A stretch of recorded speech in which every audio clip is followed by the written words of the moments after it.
O programa que vai ver no Odisseia já a seguir contém imagens que podem ferir a sua sensibilidade.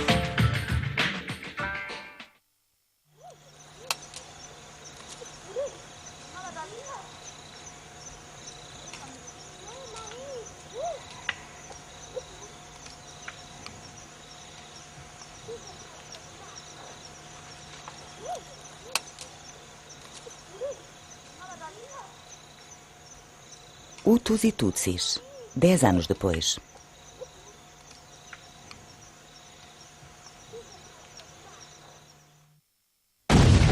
The presidents of Rwanda and Burundi have been killed in a plane crash. Officials say the plane was shot down. It has been an extremely violent day. Politicians have been murdered and members of the Tutsi tribe have also been murdered. Massacres are being reported all across tens of thousands. Estimates of the numbers killed in the tens of thousands. Perhaps hundreds of thousands of people have died in tribal massacres. There is no end in sight to the nightmarish bloodbath every day. More massacres. Systematic house-by-house slaughter. Thousands of refugees are flooding over Rwanda's borders into neighboring countries. The fabric of nationhood has been destroyed.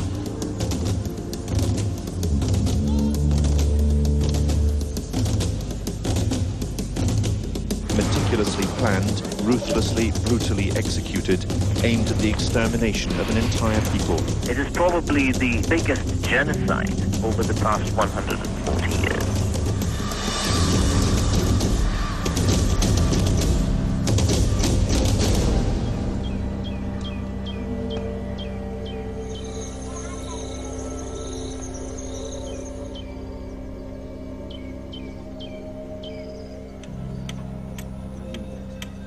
O genocídio no Ruanda esteve muito próximo de atingir o seu fim. Tão próximo que, perto do final da campanha de 3 meses, os esquadrões da morte Hutus tiveram dificuldade em encontrar Tutsis para matar.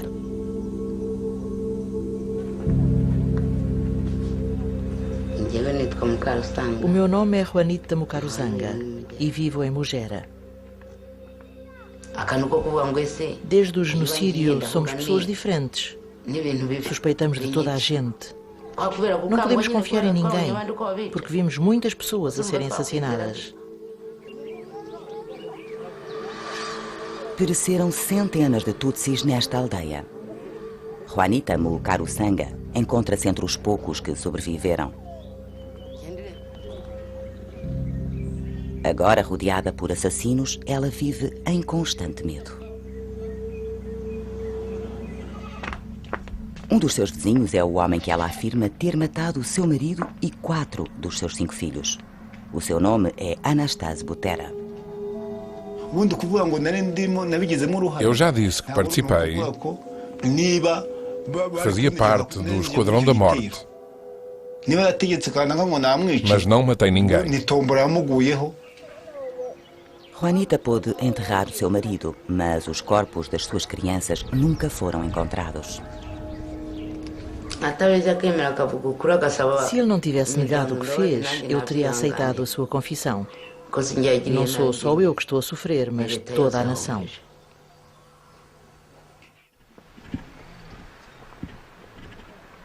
Hoje, Juanita irá ter a oportunidade de o confrontar quando se for sentar com os seus vizinhos para participar numa experiência histórica. Uma tradição de justiça milenar que foi restaurada para levar o genocídio a tribunal. Tem o nome de Gacaca. Mwaramutse. Tumaze iminsi tutabonana. Twari tumaze igihe kinini. None tugiye gusubukura Gacaca none. Turagira ngo twongere duhaguruke twibuke abazize itsembabwoko n'itsembatsemba. Muhaguruka. As expectativas não podiam ser mais elevadas. O sucesso desta rede nacional de tribunais Gacaca pode trazer alguma justiça ao genocídio e colocar o Ruanda num caminho em direção à reconciliação. Contudo, o fracasso poderá reabrir as portas para o martírio. Se saíssemos derrotados, se falhássemos, seria uma catástrofe. Precisamos de nos reconciliarmos a nós próprios com o nosso passado. Enquanto não fizermos, não conseguiremos olhar o futuro com esperança. Não conseguiremos desenvolver este país. Birabujijwe gutera ubwoba umuntu uvuga cyangwa kumukangara kugira ngo amubuze ibintu agomba kubavuga. Tugiye kwiga ku idosiye ya Mihigo niyo tugezeho. Iyo dosiye umuntu waba afite ikintu ayiziho arashyira ukuboko hejuru noneho aze atubwire uko abizi. Juanita está a arriscar tudo, incluindo a sua própria vida, ao testemunhar perante os seus vizinhos, confrontando o seu atormentador. Yewe ukuntu mbizi icyo gihe ngewe nitwa Mukarusanga Yohanita. Noneho rero intambara yarateye itera ari mu kwa kane. Noneho itera ari mu kwa kane ubwo ngubwo bigeze nko mu masaha 10 ngiye kubona mbona buterazanye igitero. Mu masaha 10 akavura kari ko mbona buterazanye igitero.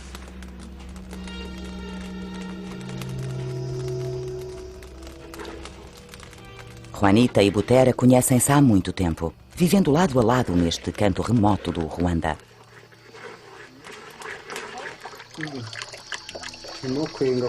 Estamos a tostar sorgo para fazer cerveja, de modo a podermos vendê-la e ganhar dinheiro para comprar comida e levar a minha mulher grávida ao médico. É a melhor cerveja de banana aqui do sítio, a melhor. Fermentamos-la de forma concentrada, não adicionamos água. Quando se vai às aldeias, as pessoas vivem juntas. Quer lhes chamemos interpretadores ou vítimas, as mesmas pessoas vivem nas mesmas colinas, nos mesmos bairros.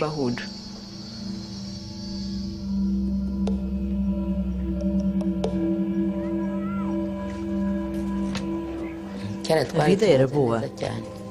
Podíamos sair à noite sem termos medo. Agora não podemos fazer isso.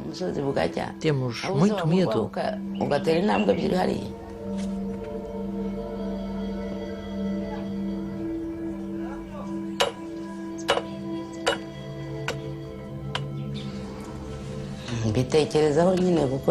Penso na possibilidade do Butera me matar também. Se à noite vou do mercado para casa, penso que ele me pode matar. Sei que ele me pode matar.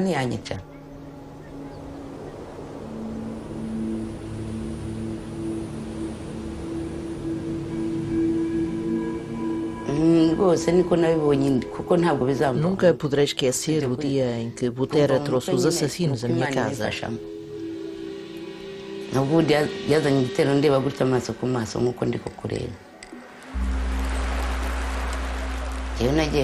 Estávamos em abril. Um dia, ao fim de uma tarde chuvosa, vimos o Esquadrão da Morte a dirigir-se para a nossa casa. Quando aqui chegaram, pegaram no bilhete de identidade do meu marido e disseram: "Tu és um Tutsi." Em seguida, cortaram-no com uma katana. O líder do grupo era Butera. Logo depois, atingiu o meu filho na cabeça com um taco crivado de pregos. Na manhã seguinte, eu decidi fugir com o resto das crianças, mas Butera encontrou-nos e levou-as. Ele disse a um vizinho chamado Karenzi para fazer alguma coisa de útil e matar as crianças. Não imagina como me sinto de cada vez que recordo isto. Ele disse-me para passar à frente deles com as crianças. E então, Butera atingiu-me com uma katana. Não aguento. Quando me lembro.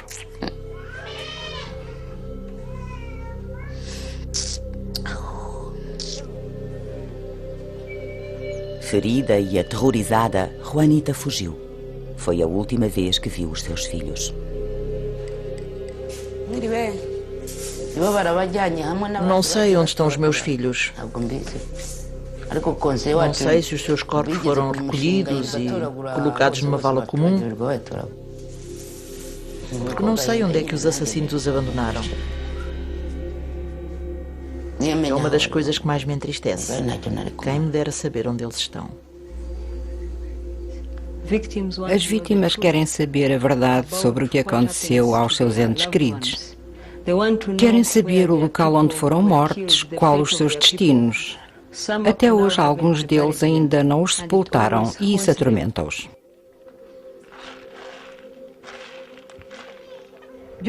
É importante podermos descobrir através dos gachacha onde se encontram os restos mortais das vítimas. É por isso que os sobreviventes participam nos gachacha.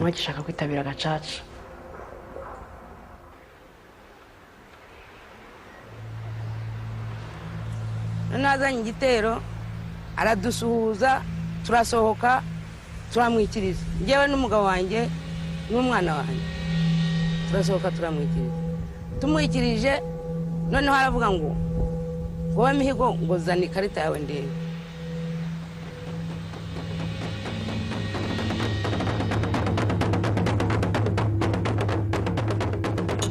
Gachacha significa justiça na relva e refere-se ao local onde outrora uma aldeia se reunia para resolver os seus problemas. Nesses tempos havia famílias misturadas, casamentos consanguíneos, pessoas que negociavam facas, de forma que qualquer conflito poderia envolver rapidamente toda a aldeia.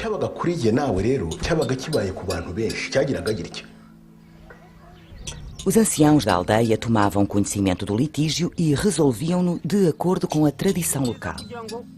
Nesta nova versão moderna dos gachacha, os anciãos foram substituídos pelos Imyanga Mungayo, ou pessoas de integridade, juízes do povo, quer Hutus, quer Tutsis, que têm de compensar com sabedoria aquilo que lhes falta em experiência. É literalmente justiça feita pelo povo, para o povo. Nos gachacha, as pessoas da aldeia são advogados de defesa, de acusação e juízes. Os cidadãos comuns, incluindo as vítimas, agressores e testemunhas, trabalham em conjunto para resolver este problema. Noneho ubwo Mihigo yashoranye n'umuhungu wanjye Butera yari afite ubuhiri buteye umusumari abakubise umwana mu mutwe w'umusore, umwana ariruka nawe yari afite umuhoro ahita awukubita Mihigo. Mbona Mihigo araguye.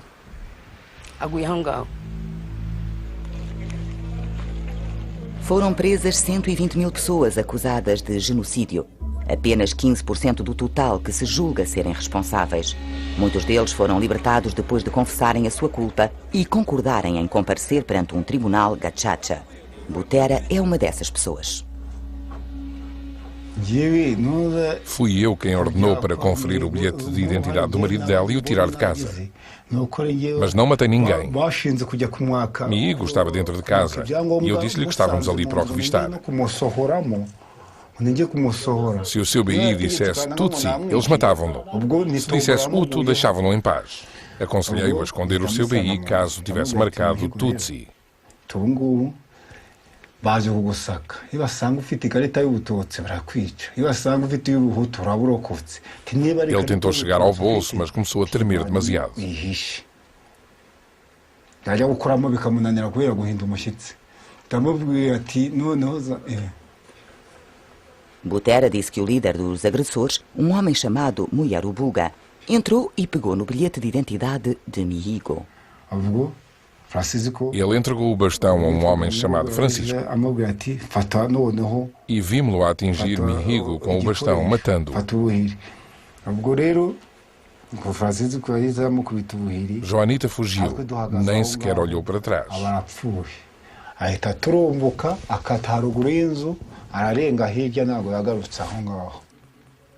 Butera diz que o filho dela tentou segui-la. Munyarubuga tinha o bastão e acertou-lhe na cabeça. O rapaz fugiu, mas sangrava muito. Morreu 3 dias depois. Não existe uma explicação fácil para justificar o facto de centenas de milhares de Hutus como Butera terem pegado em armas contra os seus vizinhos tutsis. A pobreza, o legado do passado colonial do Ruanda, décadas de propaganda, políticas sinistras e o medo, todos fizeram a sua parte ao libertar um contágio criminoso que se propagou rapidamente assim que o avião do presidente foi abatido a 6 de abril de 1994. Recordo-me de ver aquilo na manhã do dia 7, ver como eles retalhavam as pessoas até à morte, pilhavam e matavam toda a gente no vale. Eram vidas humanas. Pode imaginar a situação, com as pessoas aos gritos, a chorar e a pedir ajuda. Foi horrível. Estávamos a ouvir rádio quando disseram que o avião do presidente Habyarimana tinha sido abatido. Diziam na rádio que devíamos sair e caçar todos os tutsis que encontrássemos porque eles eram inimigo.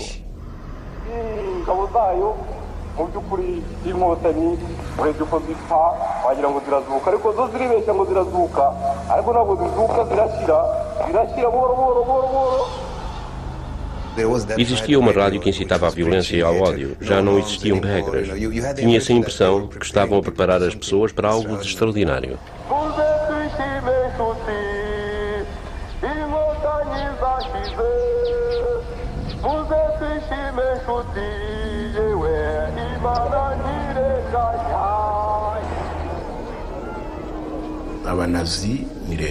Temos o exemplo nazi, onde foram as forças governamentais que exterminaram um povo, tal como no caso da Arménia. No Ruanda foram pessoas normais que levaram a cabo a matança. Os arquitetos disto tudo queriam toda a gente envolvida para que fosse impossível levar a tribunal o crime que tinham planeado.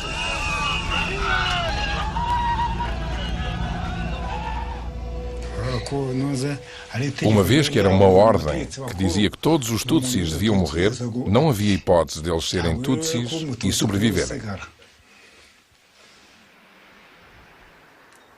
Bukeye mu gitondo hasibamo umunsi umwe ku wundi munsi wa kabiri ndaza ndi guhunga ngira ngo njye kwa mukuru wanjye noneho igihe ngeze hariya hepfo kuri turiya dusatere duhari nsanga Butera niho ari n'umugabo Karenzi noneho Butera agiye kuvuga aravuga ngo we Karenzi ngo dore aho niciye ngo nawe abo bana genda ubice ubwo ndiruka nsubiye hirya Butera yari afite umuhoro w'umunyarwanda ankubita mu nyonga y'itako itako ribarahaguye genda nsindagira ngo garuka amabere ya nyoko ubwo turagenda tugeze ku matongo meho Karenzi abafashe ubuhiri bambe umuhini awukubita umwana mu mutwe bagiye kwica undi wa kabiri ubwo mba ndanyanyagiye numva ntayo umutwe nanjye bwari bwarayaze kera ubwo mba ndanyanyagiye maze kunyanyagira tongera ndiruka ndagenda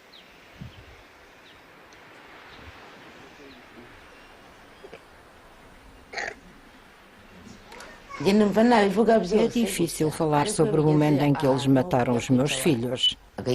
É demasiado doloroso.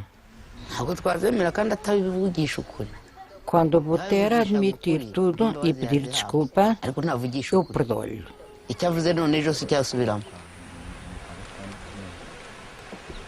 Nta wundi muntu uzi ibyo bintu waba uhari waba ufite icyo abiziho.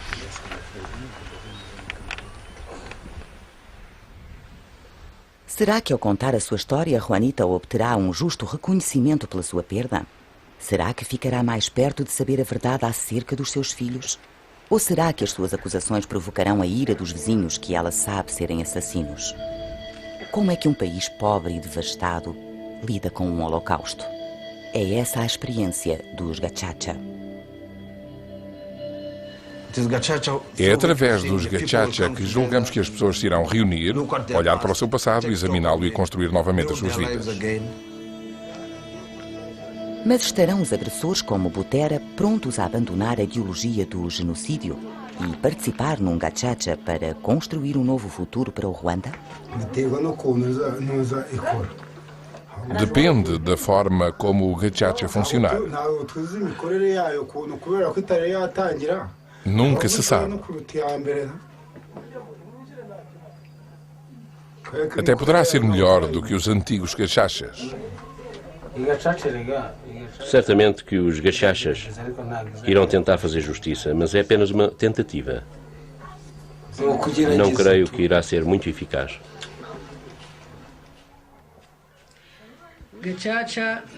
Um gachacha é um local onde podemos falar sobre aquilo que vimos. Nós não tínhamos medo até eles nos perguntarem quem eram os assassinos.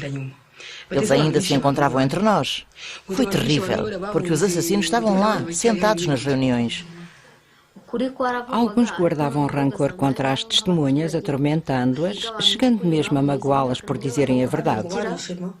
Quando estamos à noite na cama, começamos a questionar-nos porque razão é importante contar a verdade, apesar de sabermos que é o mais correto a fazer. Penso que vai funcionar. Quando as pessoas finalmente falarem entre si e partilharem as suas experiências, então será bom para todos nós.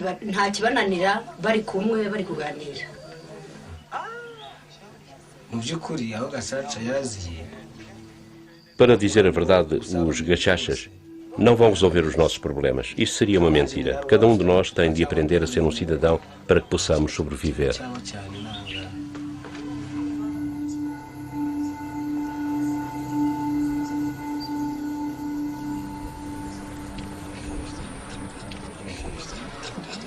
nta wundi muntu uzi ibyo bintu waba uhari waba ufite icyo abiziho haba nk'abantu bari baturanye n'uwo musaza urwo rugo bari bahegereye yenda babibonye bakaba bagiriye bazi bafite nk'icyo babiziho nta wundi muntu uhari.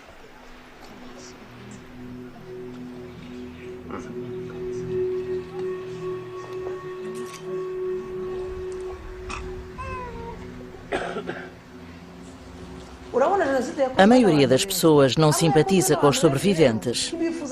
O genocídio foi cometido por tanta gente que nos gachacha, os agressores são sempre em maior número do que os sobreviventes.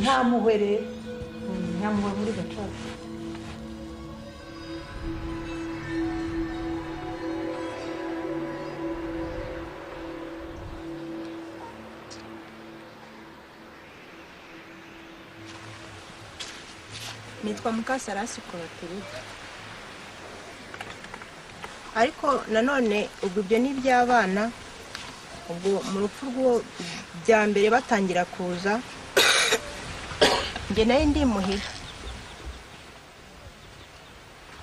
muhira ariko mama ibyo nabonye Yohanita ashoreye abana nawe ashorowe n'abantu benshi ubwo bantu benshi abana bashijemo kumenya ni Butera kuko ari wari wasaga naho abayoboye Natanazi Sayinzoga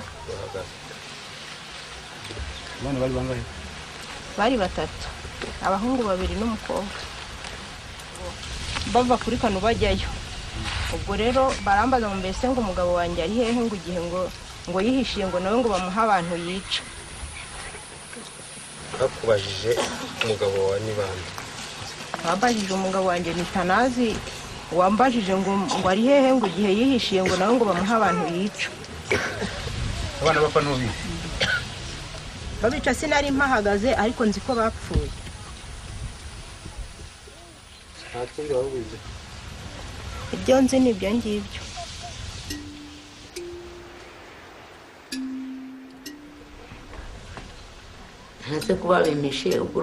A maior parte deles sabe o que se passou, sabem onde enterraram os meus filhos, mas não me querem dizer. Continuam a esconder isso de mim.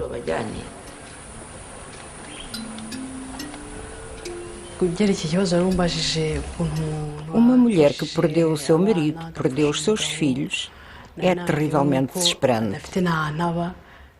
Vêem-se a si próprios como que vivendo num mundo diferente, num mundo cheio de dor.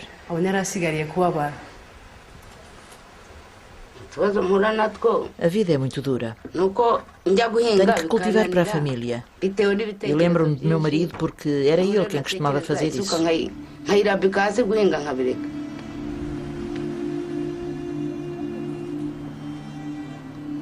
Por vezes eu e o meu marido bebíamos vinho e conversávamos à noite. Quando não consigo dormir, lembro-me dele e de tudo o que aconteceu.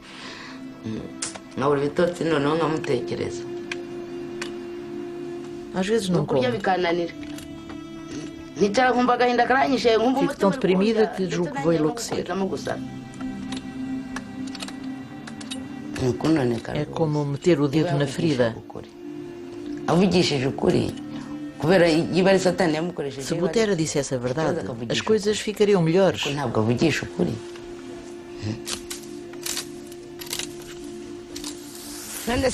Não quero saber se foi o diabo que o possuiu. Ele devia dizer a verdade.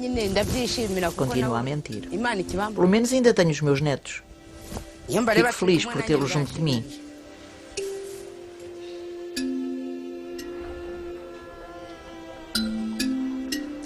Os Gachacha podiam tornar este país novamente num paraíso, porque podem expor a verdade. E a verdade conduz à justiça e a justiça à reconciliação. Os Gachacha serão grandes como um elefante ou insignificantes como um rato. Para mim, não poderá haver justiça enquanto o assassino não disser a verdade e pedir perdão. Como poderá haver justiça se o assassino não contar a verdade? bigeze bavuga ngo aho bagiye kunywa inzoga batubwira ko Butera yari ahari, twagiraga ngo Butera nawe atubwire uko abizi.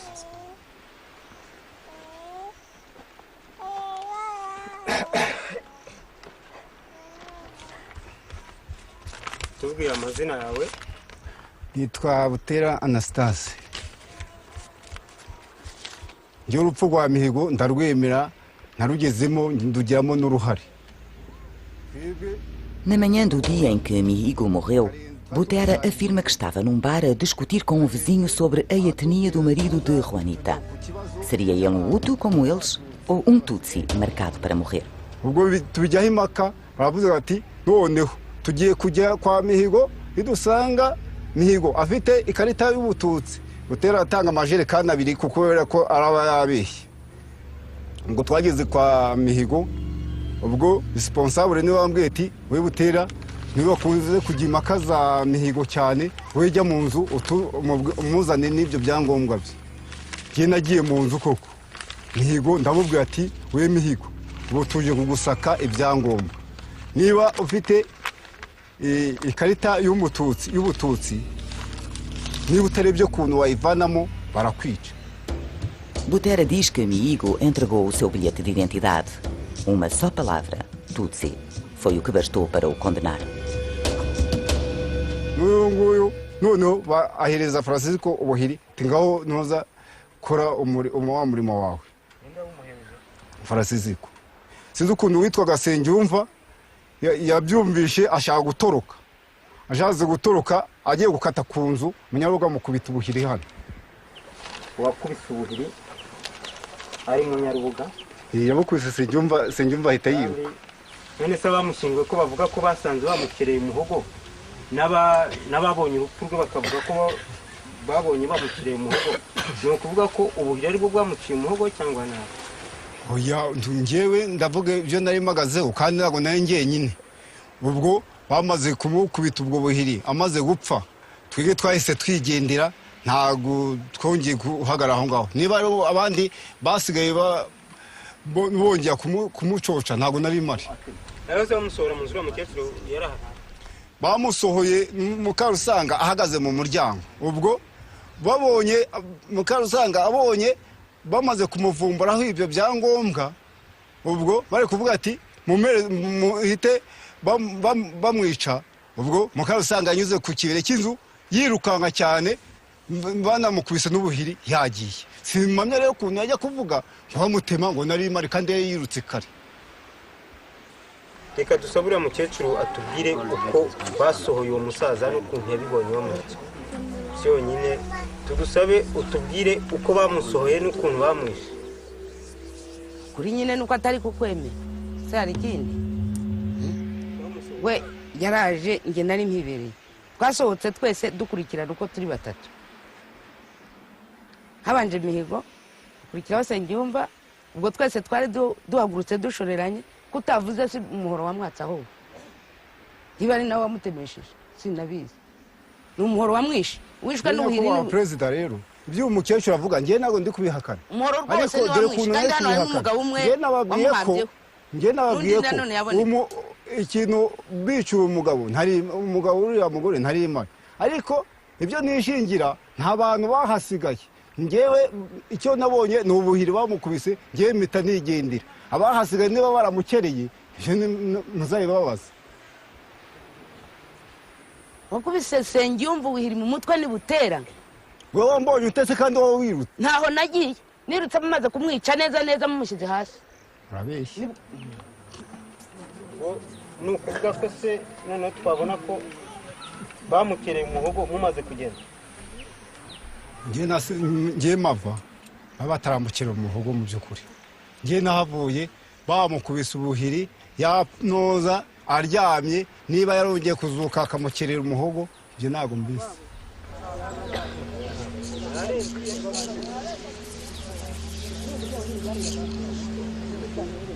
ngiye niriga ko mu rupfu rwe nagizemo uruhari niza kutagira muri ako gatero kamwishe ntabwo Francis ubuhiri bwari bumwe twese ntabwo twari gufatira ubuhiri rimwe ngo tumwice twiyakora n'icyo cyari kituzanye ntidusanga ko ari umututsi turamwica kandi yarapfuye none se nta muhoro mwamwatse umuhoro nanjye wawujyanye nawe umanukanye ngiye kwa madote we ntacyo twahise tugenda kubera ko twari tuvuye kumuhora nta muntu wese wari ufite ikintu cy'intwaro ntuza twari tumeze gutya mbokoboko ariko Mihigo yasohokanye umuhoro ndamubwira ati utaza kugira umuntu utema uwo muhoro uwuzane mbe nk'ugufashije mu bantu mwari muri kumwe uhakana ko mwavuye kumuhora nta wundi muntu ufite intwaro uretse ubwo buhiri bwonyine umuhoro wabonetse ari uko Mihigo awusohokanye ukawumwaka undi muhoro bawuvuga ati baramukebye nagiye bawukuye he kandi uvuga ko wari wawujyanye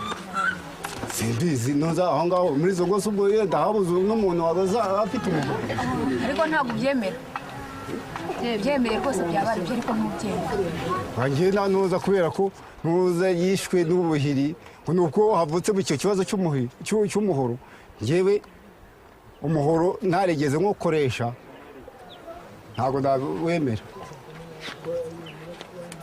uremera urupfu rwe ukemera ko wamwatse umuhoro ariko ntuwemere ko wamutemesheje abo watemwe n'umuhoro n'uwo wakubiswe ubuhiri bose barapfa ikizima nemera ni uko Mihigo urupfu rwe narugizemo uruhare. Butera está jugando a un juego muy peligroso. En una gachacha, la verdad, por muy terrible que sea, es recompensada con la indulgencia. Pero las mentiras son castigadas duramente. Si los jueces dictaminan que Butera no fue el espectador que él afirma haber sido y que en realidad dirigió los ataques, podría pasarse varias décadas en la cárcel. O el caso podría pasar a los tribunales nacionales, que podrían imponer la pena de muerte.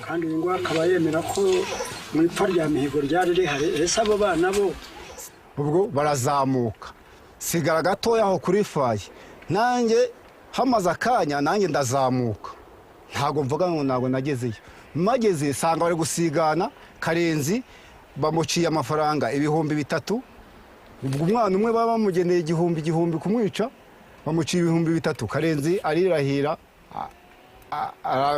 aranga aravuga ati ngewe nta mafaranga 3,000 ufite niba ari ukwica ntugukubita nta undusha gukubita. Butera dice que Karenzi, un vecino que murió hace años, recibió la ayuda de uno de sus hijos pequeños. Yica umwana w'umukobwa noneho nirenganya ati nurica kariya gatoya nawe bamuhaye ubuhiri nawe abayishake akomeza agakubisa ubuhiri ubumwe kanga gupfa ugakubita ubundi bwa kabiri. El único hijo que le quedaba a Joanita, un niño pequeño, salió corriendo despavorido. Butera dice que lo atrapó antes de que se alejara. ubwo amuha 1,500 Francis ko umwana tubona arongera amufashe amusubije ku itongo kwa Mihigo abari yamwicira aragaruka turagenda nuko ibyabo bana nabibonye amwice ntabwo ari uhari yamufashe akaboko bamaze kumvikana igiciro cy'amafaranga Francis ko amusubiza ku itongo twebwe duhita tugiye.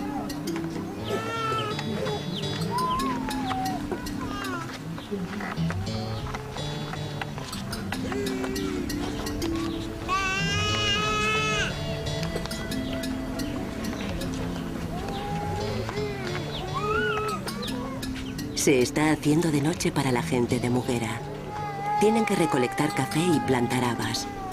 El tribunal volverá a reunirse pronto para terminar de escuchar los testimonios. Abaturage mwe mwakoze cyane rwose twabashimye kwitanga no kwihangana tukagenda tubonamo ukuri tukagenda tubonamo ibitari ukuri nabyo bizageraho bijye mu buryo noneho bizagaragara ndabashimye murakoze ahasigaye Imana ibaha umugisha.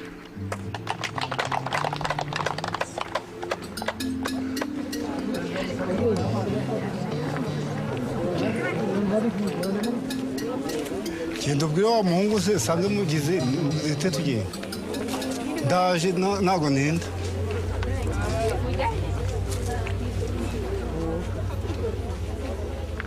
kunsindagiraho umuhoro natwe kuzarubana n'ahandi hasigare hahandaza na mwene wabo.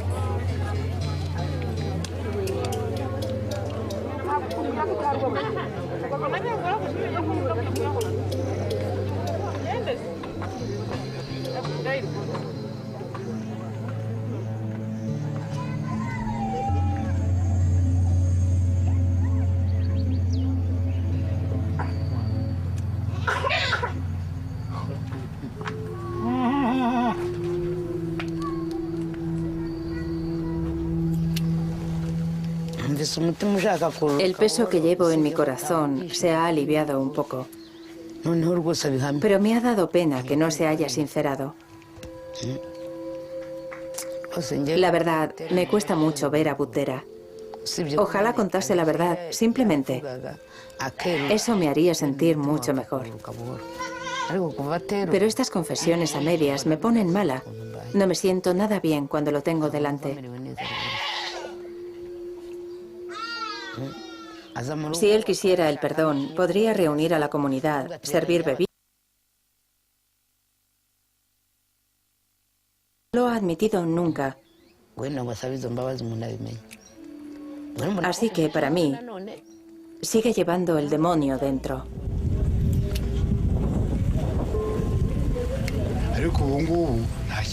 Ya he confesado. Así que no hace falta ningún... Le he ahorrado tener que pasar por eso. Porque ya he contado lo que sucedió.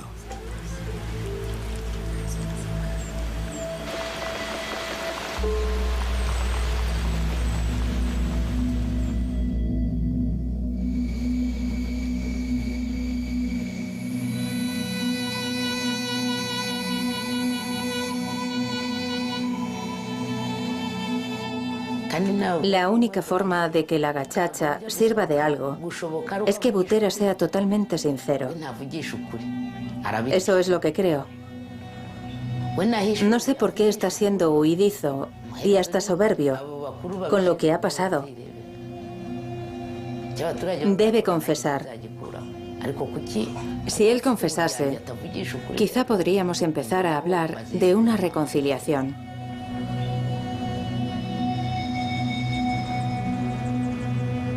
Todo el pueblo se reúne de nuevo en la gachacha para determinar el futuro de Butera. None tukaba dufite ikibazo kuri Butera ku buhamya bwe atanga bumaze igihe kirekire namwe musanzwe muzi icyo kibazo rero we n'uriya mukecuru yagiriye ikosa cyabaye muri 1994 cy'itsembabwoko n'itsembatsemba Butera akaba agira icyo abivugaho uyu mwanya nicyo kibazo tugiyemo cya Butera yatubwira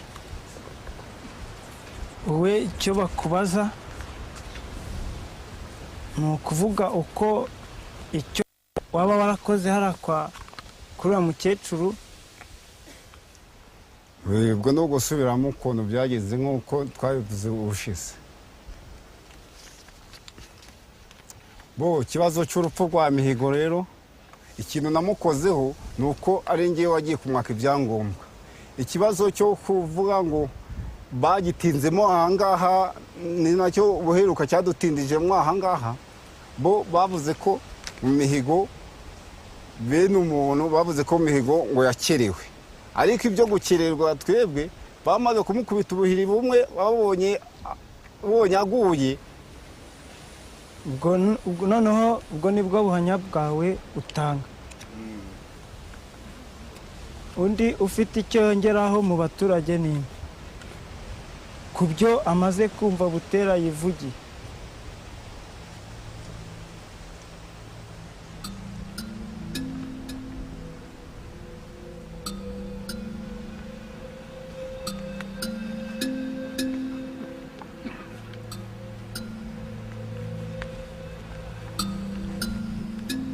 Depois de mais de uma década de silêncio, há uma mulher que se encoraja. É a vizinha do lado de Juanita. Ubwo akanya mbona witwa Karoli Nkaka ari kumwe na Tomasi, sinzi izina afite ariko noneho ubwo hashize akanya numva Mihigo ari gutaka avuga izina rya nyirakuru witwa Nyiragasani. Amaze akanya atagitaka nirukanka ngi wacu, ubwo hari musaza wanjye wari waraje iryo joro ngiye kumubwira. Ngezeyo murira na Mukankubana mu muryango bahagararanye ariko basa nk'abasuka. Nyewe Mihigo nubishata kandi baramwishe. Ubwo ndiwo twarahuriye n'umukwe we witwa Musabye. Ubwo dusa nk'abakurikira aho bamunyujije dusanga aryamye areba hepfo ku nzu y'umuhungu we. Yari igeze mu madirishya yari tarapinyuka. Ariko bamukereye umuhogo ukinyeganyega ari kureba hejuru. Ese byaba abana nago ubiziho? Ubwo nandi muhira. Ubwo numva Karenzi ari gusakuza asa nk'utongana. Ubwo ndazamuka ko turegeranye. Ndazamuka mpageze nsanga Karenzi ari gutuka Mukarusanga ngo niko yagapfata byaye ngo aba bana ngo arubajyanye hehe. Ngo so utumye bapfa. Ariko ubwo nukuvuga nasanze Karenzi afite inkoni akubita witwa Ruca. Bamwitaga Ruca umwana. Witwa Nirenganya ari gukubita kana gatoya kari kwa kwibere. Ari kwita hepfo munsi y'urugo rwa Mukarusanga. Ariko abo bana ntago bapfuye bose babashyinguye mu ntabo y'ibitoki iruhande rw'inzu yanjye. Ubwo nyine ahubwo babashyingura babahambye ari bazira.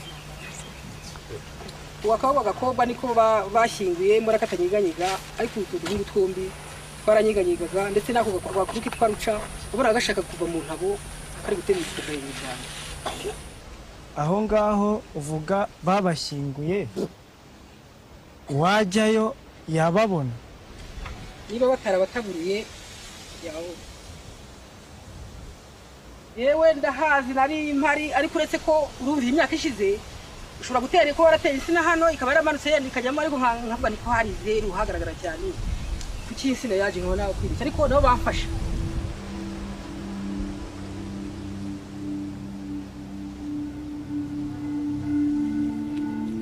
Ubuhamya bwa Butera nubwo byavuze mwabyumvishe muzi yarabyireze kandi n'ubuhamya arabutanga kabasabo yakoreye imbabazi murabyumva. Ubwo icyo twashakaga kumenya nibyo, none inama irarangiye, igisigaye ni icyacu gusa. Nuko murakoze.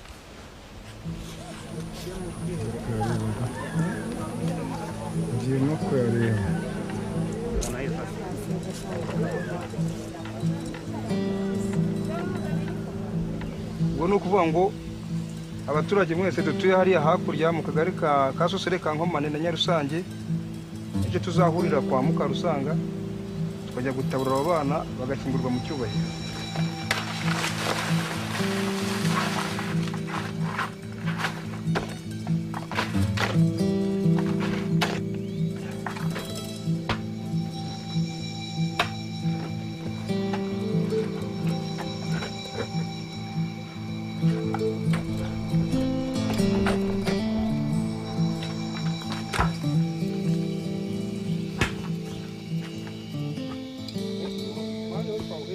Sem mostrar arrependimento, Butera junta-se à busca das crianças que é acusado de ter mandado assassinar. Estou um pouco zangada por ele ter vindo, mas não tenho escolha. Ele veio para ajudar os seus amigos. Será que isto ajudará a transformar o seu coração? Não sei.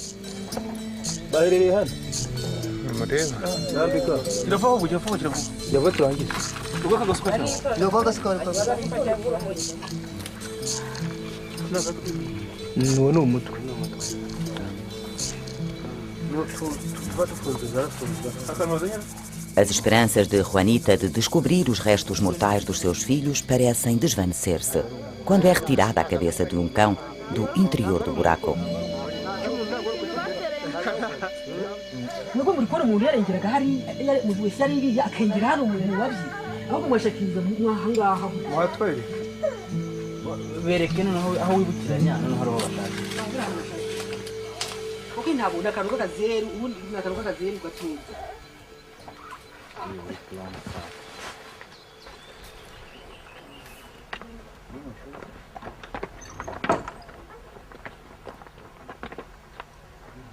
Numa escola ali perto, os Inyangamugaio estão reunidos para decidir o futuro de Butera.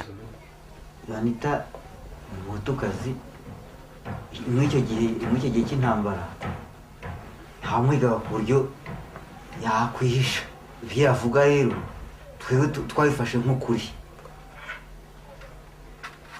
Ubuhamya bwa Juanita kuko yabirebaga n'amaso ye rwose yabirebaga no kubisobanura ko Butera yabigizemo uruhare kubamurebaga. Ikindi kandi cya Butera nawe ni uko kimuranga ko yashoye icyo gitero cyo kwica kwa Mihigo, ni uko ari wabanje kujya mu nzu kwa Mihigo akajya kumubaza ibyangombwa.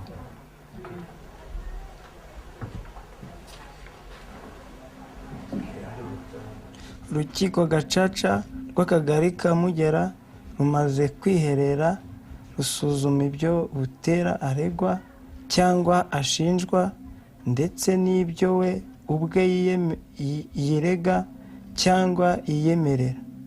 Rusanze bimushyira mu rwego rwa mbere kandi n'ubwirege bwe buranyuranye. Icya mbere, kuba yaramamaye mu bwicanyi. Icya kabiri, kuba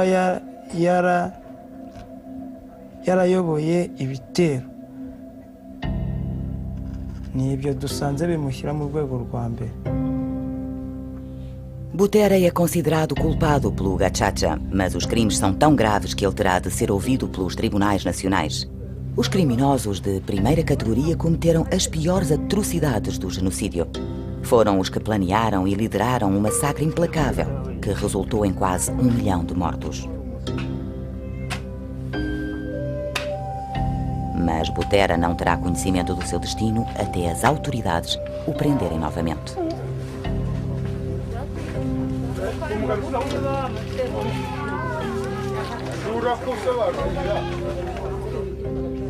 As buscas são interrompidas e cabe a Juanita decidir se quer que continuem a procurar.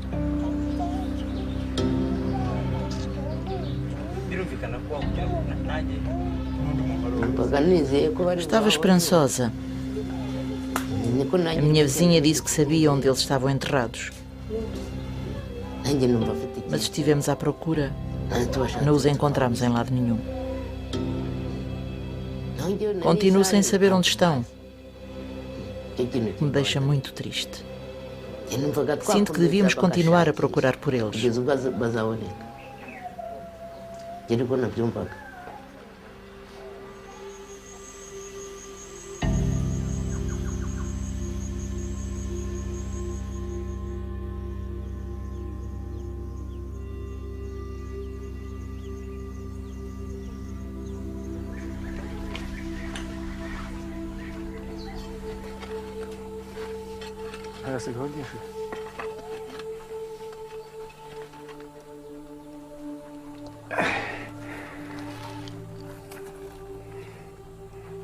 Na manhã seguinte, num buraco junto à superfície por baixo da casa de Juanita, encontram os restos mortais dos seus filhos.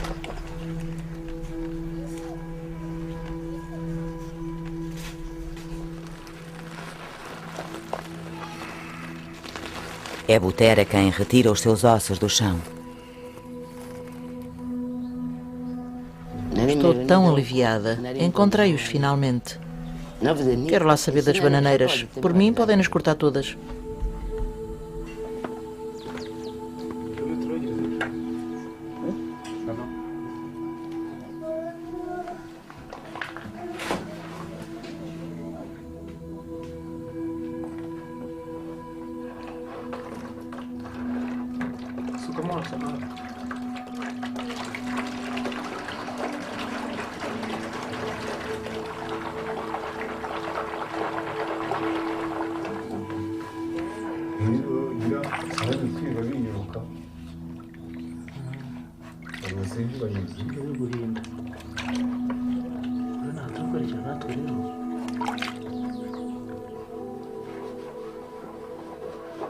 Para Juanita, o Tribunal Gachacha deixou-lhe uma promessa importante, a possibilidade de fazer luto.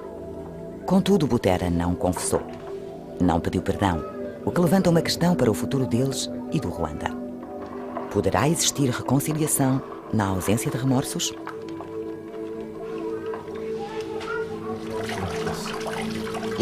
Foi Butera quem fez isto. Deixem-no limpar os ossos daqueles que ele matou.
Ni Yesu wangize kumuvandimwe Imana ishimwe cyane kandi ibyo mfite byose niyo wabimpaye Imana ishimwe cyane kandi yarambabariye ingore yambiriye amaraso yo mu mutima we ndanezerewe cyane kuko yacunguye Imana ishimwe cyane.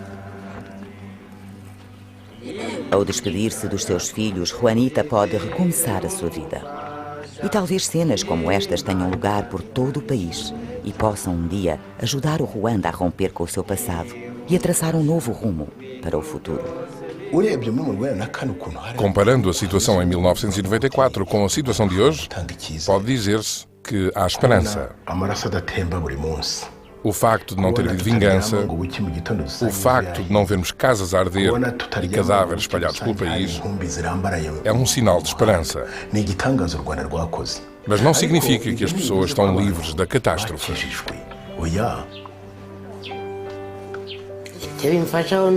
Eu tinha muito medo, mas hoje já não tenho tanto. O Gachacha torna-nos mais próximos e isso faz-me sentir melhor. Conversamos e depois seguimos com as nossas vidas. Ainda temos um longo caminho a percorrer. Ainda não conseguimos nada. Temos grandes esperanças em obter sucesso. Penso que é uma luta. É uma missão que temos de levar em frente.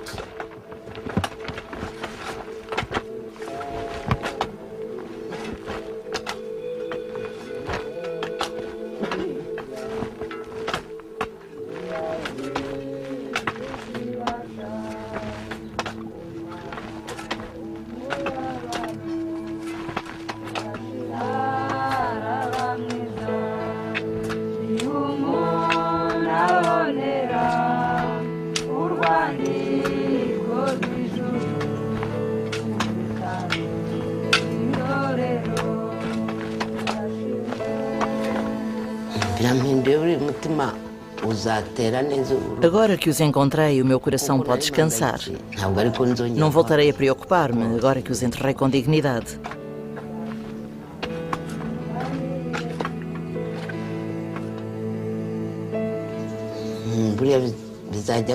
O gachacha ajudará a revelar a verdade. Permitiu-me encontrar os meus filhos. Imagino que o mesmo irá acontecer noutros sítios. É esta a minha esperança.